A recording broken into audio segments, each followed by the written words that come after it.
All right. Good morning, Craig. How are you? I'm doing well, Danica. Good morning. How are you? Lovely. I'm well, thank you. I'm just watching it snow outside, so that's fun. Yes, I Um, don't, I don't, I don't believe it started in our part of town yet. So I'm looking forward okay. to seeing some snow. It's pretty. It's pretty. Yeah, Don't want to be driving in it, but it's pretty. So, or shoveling it. well, or no, definitely not that. Yeah, Shoot.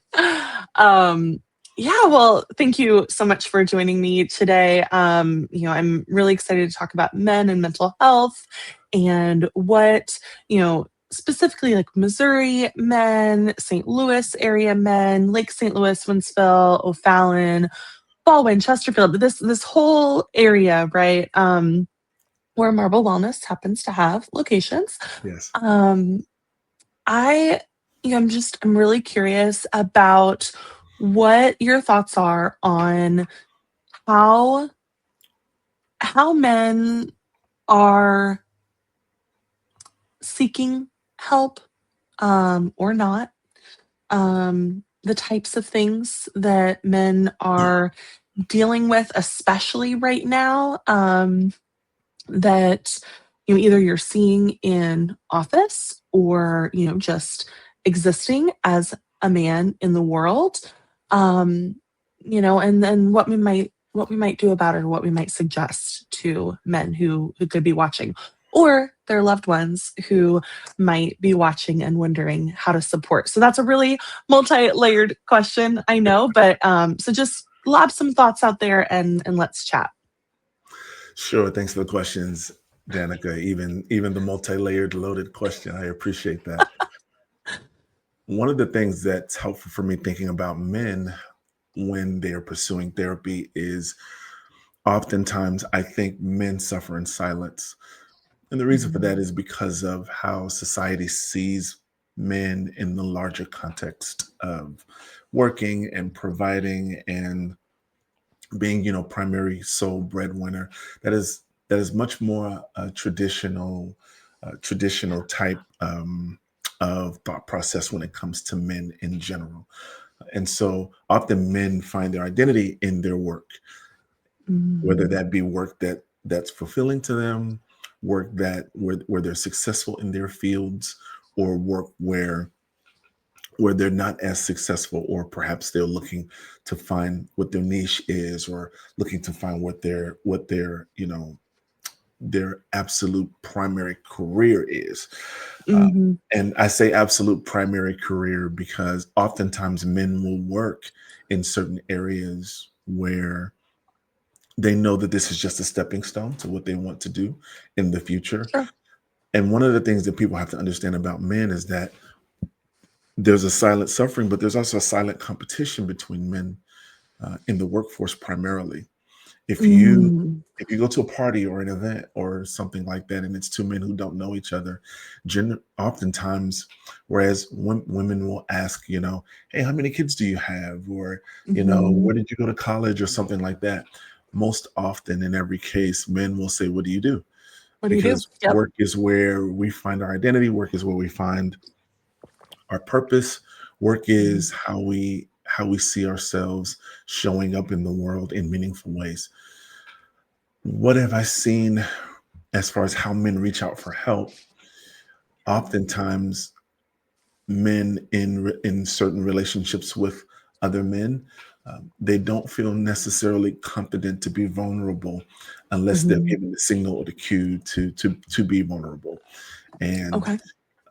that's one of the stigmas that I hope that we can break here at Marble Wellness, and Yeah. even in other therapy, sort of therapy practices around the city, specifically with men Mhm. in Missouri. One of the things I find is that men bond over things like sports, which is really big here, Uh, and yes. and so, if they are at a game or something like that, and there's some time where maybe there's a break in action, sometimes the men will talk a little bit more about how they're feeling about a particular thing. But what I've Mm. often found with that is they're still talking about surface events. What we Mhm. want to get to with men, particularly as we start to see some of the self-harm rates in our society, not just in Missouri, but also around the country. What we really want to get to is how can men find this level of emotional safety? When we talk about Mhm. emotional safety, we often talk about it in terms of women finding emotional safety in their relationships, particularly women who have been Sure. abused physically, mentally, emotionally, those kinds of things. Mhm. But the numbers have risen for men who have suffered the same types of abuse. And so men in very different ways find are longing, reaching out, crying out for emotional safety, not just with their partners, but in communities and Mhm. relationships at work and those types of things. And oftentimes, if we can get to what that need, that deep need is, then we might be able to serve the needs of not just not just the men in our community, but really men all over the country, who are crying and Yeah. suffering in these types of ways, but don't have the emotional intelligence to express themselves. Absolutely. So, I guess, what are some of those cues that men could give other men to show, like, hey, it is actually okay to be vulnerable with me? Like, I can handle it. I'm not going to judge you. I'm not going to think less of you. I'm not going to think you're less of a man, anything like that. Like, what could some of those conversational cues be? I think normalizing asking for help and Mm, the conversational cue for men who are more astute to this kind of thing, who may be more in touch with their feelings and emotions, are to we use the term each one teach one, and then we also say things like check on your strong friends, right? Like so, ooh, so uh-huh. Yeah. checking on your strong friends might be someone just a friend of mine just sent me a text this morning. How was your Thanksgiving? Another man, how was your Thanksgiving? Just checking to see Yeah. if you're okay, right? Yes. And what I like to talk about in therapy, with men, with couples, and with other populations is always ask the next question, right? If you ask a man how he's doing and he says I'm fine, ask him what he means. What do you mean when Mhm. you say you're fine? And then don't be afraid to probe into some of the other events that he has going on or things he has coming up. Work is a good way to probe into like how he might be feeling. Sure. But I think, Danica, there is let's call it an epidemic at least. It may rise to the level Mhm. of pandemic where Mhm. men are not honest about their true feelings because often men wear this sort of mask where they don't necessarily want to talk about how they might be feeling because they don't want to show a sign of weakness. And so we need to Mhm. normalize for men that it's okay to talk about where you may need help or where you may not be as efficient as you'd like to be, where you may have Mhm. suffered or experienced something in your life that you're trying to get over and you don't know how. So Mhm. normalizing that for men, I think, is true and key in therapy, because often men just need an outlet to talk through things. So Absolutely. Absolutely. Well, and I feel like so you mentioned that work can often be an area to kind of, dig a little deeper mm, or get somebody to perhaps open up a little faster. And I feel like that's one of those like socially acceptable yeah, places yeah, for folks to, complain or to, place blame on how they're feeling overall. mhm, Um, and, so it makes sense that that's kind of a window or a door in. You mentioned sports, things like that. I also wonder about like even, and I might be thinking of, some of the men in my life, right? Um, Even when they answer that question of like, "How are you doing?" "I'm fine." "Oh, okay, cool. So, like, what's going well?" Right? So even kind of cueing to what's going really well in your life and kind of leaning into that gratitude yes, piece of things. absolutely. Do you think that could be helpful? I do think that could be helpful, and that's more what we call strengths-based counseling for men, Mhm, where we build up in affirmation what might be going well in that man's life, or even what he may be proud of, right? The things that he yes. may hang his hat on with respect to maybe some accomplishments or ways in Mhm, which he shows up, right? Um, oftentimes, and this is very key, oftentimes men need that level of affirmation because it's what Yeah. fuels them to keep going. And the Yes. other thing I wanted to say about a good venue for men to connect is over a meal, or over Mm. drinks or something like that. I think in a setting where it's relaxed, they've worked hard all day, men may be much more apt to open up and talk about their feelings. And especially if they're around some other guys who have some of the same Mhm. interests, and we're sharing a meal, and the environment is not threatening, it's not demanding. I was at an event uh, earlier this year, and Mhm. at that event, we were invited, me and another therapist, another male therapist from Marble Wellness. We were invited just to have our presence in the room, not to really push counseling or anything like that. Mm. We wanted men to know, the organizer of the event wanted men to know that, hey, there are people here who are mental health professionals. You can talk to them or you cannot talk to them. It's completely up to you. They're here to eat and have drinks and just have a good time with you guys.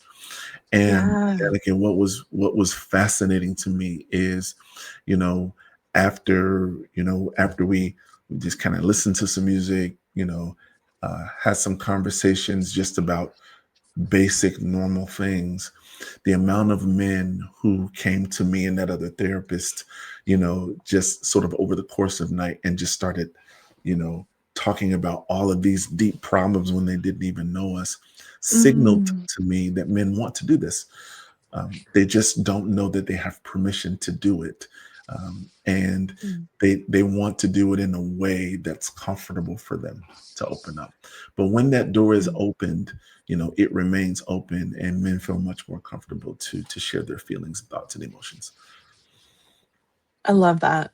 I love that. It was just kind of this cue, and I feel like part of what is so effective with an event or a setting like that is you're showing up as a human being, right? Yes, Like therapists are human beings too, absolutely. and so Yes, that's right. you know, and being able to connect on that, just human to human level, man to man level, whatever it is, there's so much power in that. I agree, and this is why I Love think that. that the model of group therapy among men is probably the most Mm. effective tool for breaking into that sort of cycle of negative thinking among men about mental health and emotional wellness. I think when men can meet with a group of men, even that they don't know, and Mhm. find out, oh, I'm not the only person who might be going through marital situations or work situations or family situations, so on and so forth. I have queried many of the men, either their husbands of the men that the couples that I counsel, or men Mhm. individually, and to the man. Mhm. They Yeah, have all been interested in some kind of community event that they can come, just love have that. coffee, um, and sit down and get tools and strategies on how to live their lives better and show up as better versions of themselves. Awesome. I love that. Um, so I feel like the idea of group therapy is a little daunting to folks Yes. sometimes.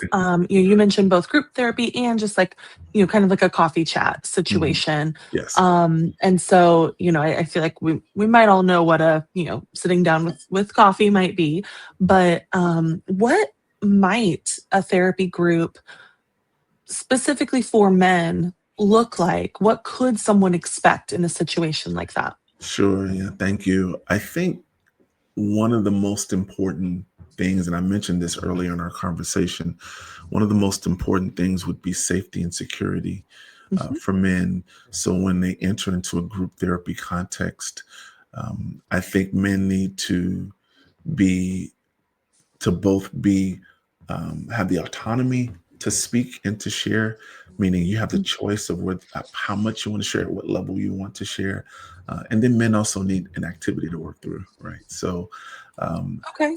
you have the freedom of choice with regard to how much you want to share, or if you want to share at all, and then always a worksheet or an activity that gets men's minds sort of cultivated into critical thinking. thinking about things that you haven't thought about in years, right? So I think those are the two things that men could expect when they come to a group therapy session. Nothing, demanding or threatening or putting anybody on the spot. Okay. Mostly just saying, "Hey, I'm going to give you a voice and a Mhm. platform and an opportunity to share what might be on your heart, that you don't feel comfortable sharing outside of the presence of a confidential space where you Mhm, find mhm. encouragement from either the leader of the group or other men who may have gone through some of the same things. And so I think as a leader of a group therapy session, it's incumbent upon me to make sure that the topics are general in nature, but specific enough where men can say, "I can speak to that. I've gone through that," right? Mhm. Um, and maybe even pairing men off to say, "Hey, listen, we're going to break off for about 10 minutes or so, and men are going to talk about this subject." Or you're going to Yeah. ask the man this question, right, to see if he has any experience in that, or has any issue Mhm. with that, right? Or has spoken to anybody about that. Because at the end of the day, we want to build community. We want to build togetherness, and we want to be well emotionally through how we carry one another. So, Mhm. Okay. Okay. So I'm gonna dig in a little bit on one of sure. these points, and maybe it's just me, maybe it's that I did res life in Okay. college. I don't know. Sure. But you say activity, and I Yes. think that could scare some men away. So tell me a little bit more about what that looks like. Because I'm picturing like icebreakers, and you said we're not gonna put people on the spot, but what are you talking? Icebreakers are a little cheesy, but Mhm. I think when I say activity, what I'm saying is something challenging that provides men a deeper way to think about it, right? And so it may be an activity about courage, or it may be an activity Mm. about what would you do in this particular type of scenario, right? It just could be fun.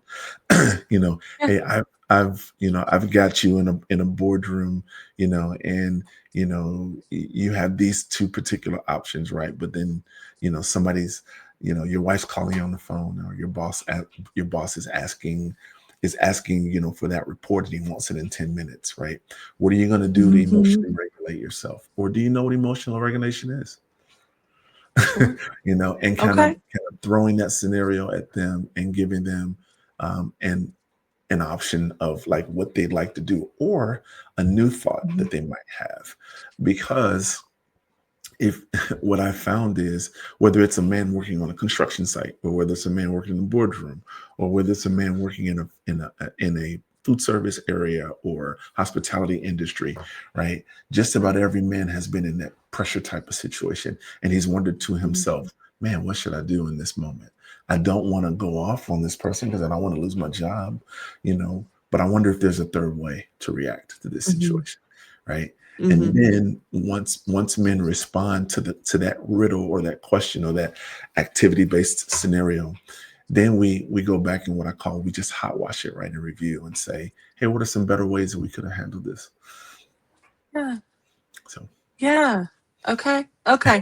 All right. So that's a lot less scary than, yeah, I yeah. was picturing. I'm like, we have balls of string that we're throwing around. Like, what are we doing? Listen, Um, men yeah. are just so you know, Danica, men are never scared to embark upon an activity. They are Uh-huh. scared of how they will look in that activity.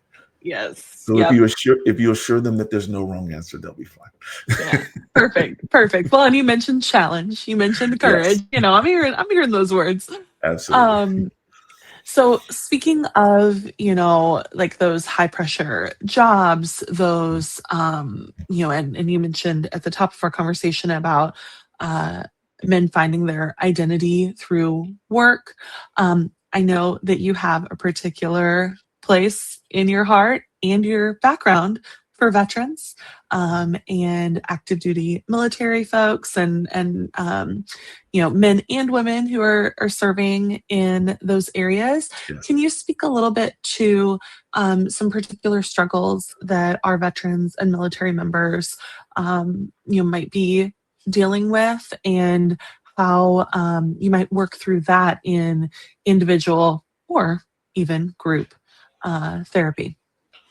Yes, thanks for that question. And you're right. My heart is definitely very intricately linked to the veteran population here in Missouri and all over our country for the men and women who have served. Yeah. And if, I don't know who this is going to, but I just want to take an opportunity to thank all of our brothers and sisters in arms Yeah. who have served their country proudly. I happen to be one of you, and I appreciate your And service. thank you, Craig. Thank you. Thank you We so appreciate much. you. You're Yes. very welcome. And so I like to break it up into several categories. I think veterans struggle um, in the mental capacity from whether they served in combat or whether they didn't serve in combat. They were just on arduous duty and deployment. Um, Veterans will struggle with how to mentally recover from their time in service, and this is all in the context of transitioning from military to civilian life. So Hmm. Sure. in the mental arena, they will suffer largely because they will have seen things that most of the population doesn't see, um, Hmm. with regard to military duty and arduous locations and sort of geographical challenges. Another way is socially. Oftentimes, when you are in the military, male or female, age, race does not matter. There is a culture in the military that you get used to after a while. And one of the things you find is that when you get out of the military, the world is very different on the outside Yeah. with regard to how cultures interact and engage with one another. So that's sometimes a culture shock for many military personnel. So socially, Mm.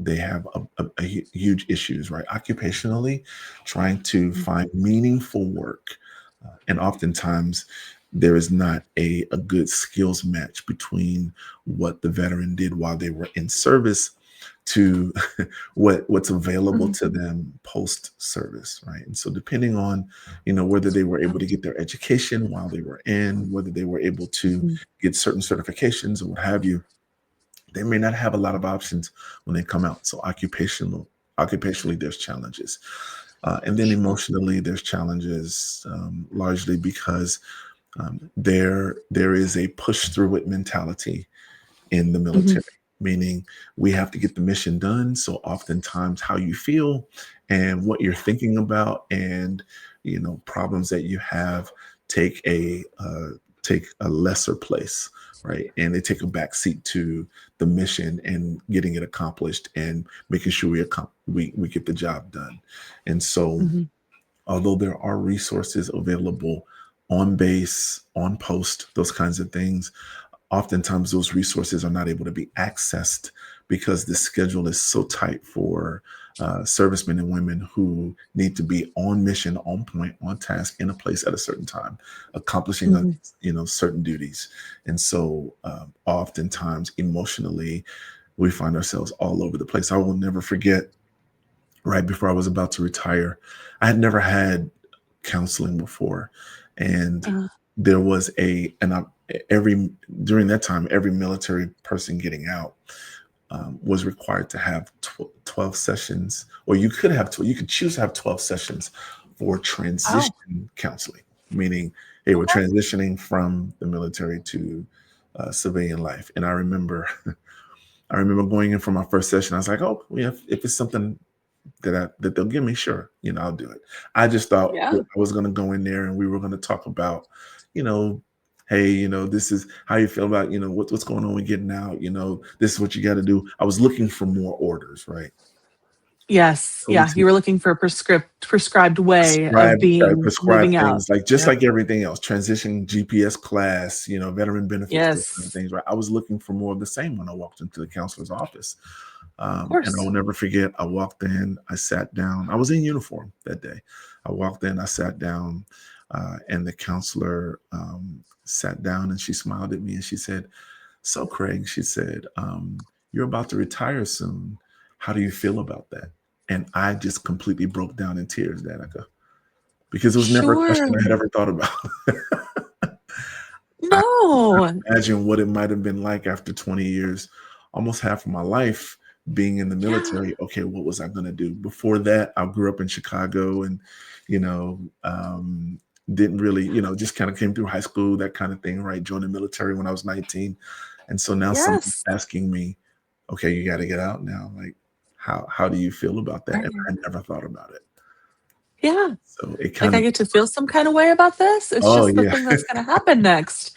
right, Ooh, I've right. got So goosebumps. it was a Yeah, lot. yeah, It was yeah, a lot. yeah. And, that kind of started a personal journey for me as a man to really Mhm. explore, you know, my own inner sort of implicit biases about myself, my feelings about myself, how I see myself in relation to my partner, my family, Mhm. and the world. And that journey has not gotten any easier. But with Sure, sure. with some tools, with counseling, with coping strategies and things of that nature, it's gotten better and easier to deal with, right? Knowing that Mhm. like we're gonna have some of those issues for the rest of our lives, particularly when you have Well, suffered emotional abuse, physical abuse, yeah, sexual abuse, whatever the case may be. absolutely.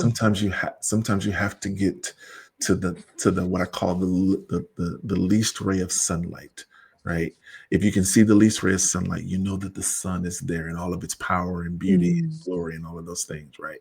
But but yeah, but you in counseling, we provide just that ray of hope, that installation of a ray of hope, so that someone can say, "Oh exactly. yeah, there is a better life out there." So Mhm, mhm. Yeah, yeah, that they can not only see that ray of sunlight, but also grasp that, they abs- can get that hope. They can have that's it. right, Yeah, yeah, yeah.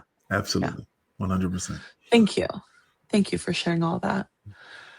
I'm wondering about, so kind of shifting to that supporter loved one role, because I would imagine we're Yes. going to have, some folks who are perhaps, just even typing in Google, Mm, how do I help my husband? How do I mm, help my boyfriend? How essentially how to get help for the man in their life, yeah. who they can tell is struggling and suffering, and maybe even will open up to them, but we can only do so much, right, Mhm. as loved ones. And so, how to get them to that next step, or just even get them considering it, right? This could be a long process. I don't know, Right. but um, how can we help?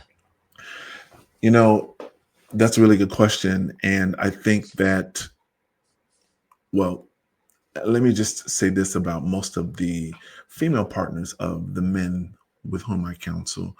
Oftentimes, it's their partner who suggests that they actually come to counseling. Now, we have Mhm. to be very Yeah. careful with that because I think that if you try to make changes for someone else, those changes will likely not be sustained. And so, Yeah. one way in which female partners particularly can help their husbands think more deeply about counseling is to things say things like, I know you're hurting, I see you, and I validate your hurt and your struggle, and I want to do everything I Mhm. possibly can to help you in that hurt, in that pain, in that struggle. And I Mm. realize that there may be some things that you would prefer not to talk to me about. I know you can come to me. I know you can speak with me. But there may be Yes. some things that you want to go talk to a male counselor about, another man, who might understand you in ways that I may not be able to understand or relate. And Sure. the reality is that men open up to other men that they trust. Mhm. A lot of people think, oh, just have this man go to a male counselor, he'll be fine. But every male, every male counselor is not for every man, if that makes sense. No, Right. of course not. I think it's much more constructive and productive to say, I realize I want you to get the very best help and care that you need. And I want that to be done in the most confidential nature possible. So I want Mhm. you to know that I validate you and your feelings. You're human. You deserve to feel this way.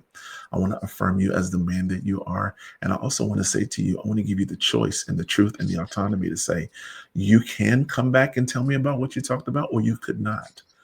I just want Yeah. you to know that I'm here and and this our relationship is safe, regardless of what Mm. you work through with in your counseling session or outside of your counseling session with friends or with other people that you trust. Right? I want you to trust me enough to know that if you do share something with me, that something that you share with me is something we're going to keep, and it's not going to leave Mm. our relationship. Right? Because I do have, unfortunately, situations on both the male and female side where things have been shared outside of the union Mm. of the relationship, and that has severely damaged the trust aspect, and Absolutely. betrayal aspect. And so, I think that if female partners will, it really all goes back to, is he safe Mhm. pursuing this? Does he feel like he will be judged or that he will be embarrassed? I think removing all of that and normalizing, hey, listen, Mhm. um, when I know a lot of other men who are having problems and struggles, and they're receiving counseling for those things, right? And letting him Yeah. know it doesn't mean that your life is going to be fixed. It means that you will have an outlet to talk to someone Mhm. else about it. If you feel like you need to talk to someone, because I want you here. I want you Right. around. you know. Exactly. Yes. Yeah. Yeah. I love that you emphasize the voicing that piece of safety, Yes. right? Mhm. Not just assuming, oh, they know, Yeah. but Mhm. saying like, "Ah, I see you, Yeah. and Mhm. you're safe to explore this. You're safe Absolutely. to, move through whatever it is that's Yes. going on because it's that important. Your happiness is Yeah. important, not just, your ability to provide or Right. your, You're more than that. strength. Yeah. Exactly. You're more than your ability to, Yeah. shovel this driveway that we're gonna That's right. have piling up. But Right. you know, Yeah. And I think, yeah. that saying that, and communicating that out loud, Mhm. is hugely important. And Yeah. affirming that individual, and letting them know that, like, this is not a sign of weakness at all. Mm-mm. It really is a sign of strength. And saying to Absolutely. them, they could say something like this, Danica. They could say, um, "You owe it to yourself Mm, to take care of you. mm, You owe that to yourself because you're worth that. You're worth yeah. your own self care. You're worth your own self preservation, right? Mhm. Because one of the things I believe in counseling is that you can never pour from an empty cup. In order for us to be everything we want to be to our spouse, our family, friends, coworkers, partners, significant others, what have you, we have to be that to ourselves. And if we're Mhm. not being that to ourselves and we have nothing to give, then it's quite futile trying to help somebody else. You're Mhm. pouring from an empty vessel. I use this illustration in counseling. I say, Yeah. if I were to bring in a pitcher of water and put it on this table right here, and then there was an empty pitcher, and I told you, hey, fill up that empty pitcher with water. You say, okay, sure, Craig, I'm going to fill up this empty pitcher with water. But then if I said, thank you so much for doing that, and I went back out and I grabbed another empty pitcher and I put it on the table and ask you to fill that empty pitcher, the first thing you're going to do is going to say, oh, yeah, I'll take the full pitcher and then fill it. And I go, no, no, Mhm. no, no. I want you to take the same pitcher that you filled the other one up with water. I don't want you to fill it up. And I say to Uh-huh. them, what's the first thing you say to me? And they go, I don't have any water. And then they say, Uh-huh. I get your point. I have to take care of myself. I have to be Exactly. full so that I can give to others. Absolutely. Absolutely. Full, and I would argue to the point of kind of overflowing. I want to be able Yes, to, you know, yes, give I need to stay full. Yes. and give everyone else that extra, that excess, that abundance, right? Yeah. And the best way to stay full, Danica, is particularly for men, is to be Mhm. able to set healthy boundaries, be able Yes. to construct what I call like mini vacations of self care.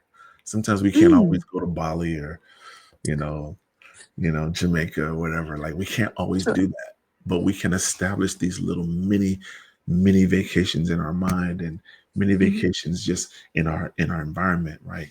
That mhm. give us those respites that we need from the busy and challenging lifestyles that we lead.